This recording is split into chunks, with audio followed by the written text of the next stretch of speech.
Another belief that you need to discard to get onto your sacred path is that goals are essential for your own success. I am pretty much convinced that there really is a formula for failure, which is nothing more than trying to please everyone and ignoring our own inner impulses.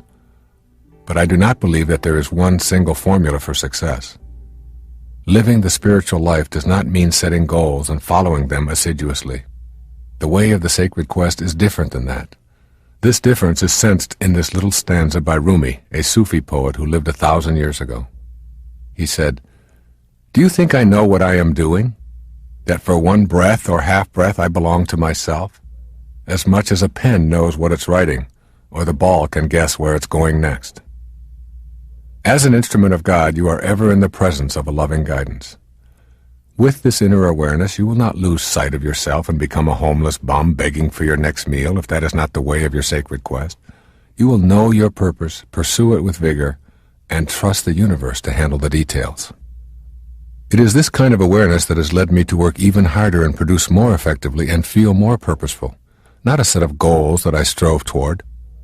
I can truly identify with Rumi in this regard. I have never known where I am going. I quiet myself, listen, and then allow myself to be guided. Having goals is a way of abandoning now in favor of a plan for some future now.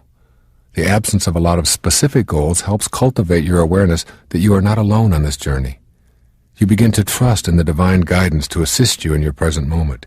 You come to know the universe will handle the details if you surrender and let go somewhat.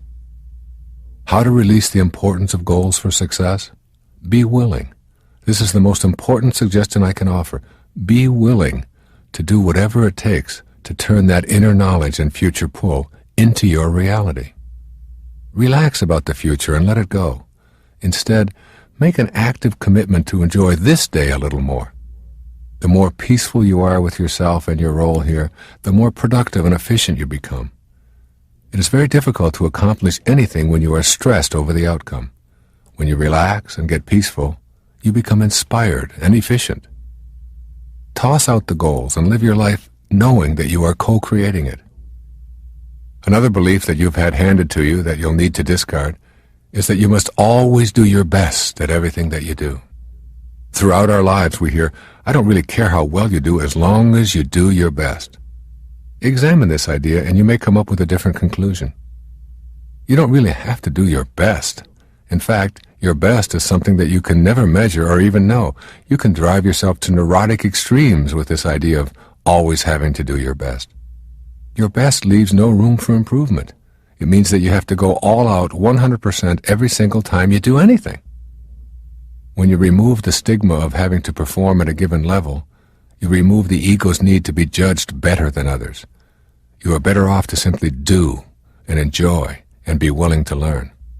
Stop imposing on yourself and your children the belief that you must do your best. Experiment with performing tasks that seem to flow from your inner promptings, but detach yourself from the need to measure to see whether your efforts have been worthwhile. While meditating, get a picture of yourself being able to do anything. Give yourself permission to be with this image and to forget about the outcome. See how peaceful you feel when you're not being tested, when you're allowed to just be.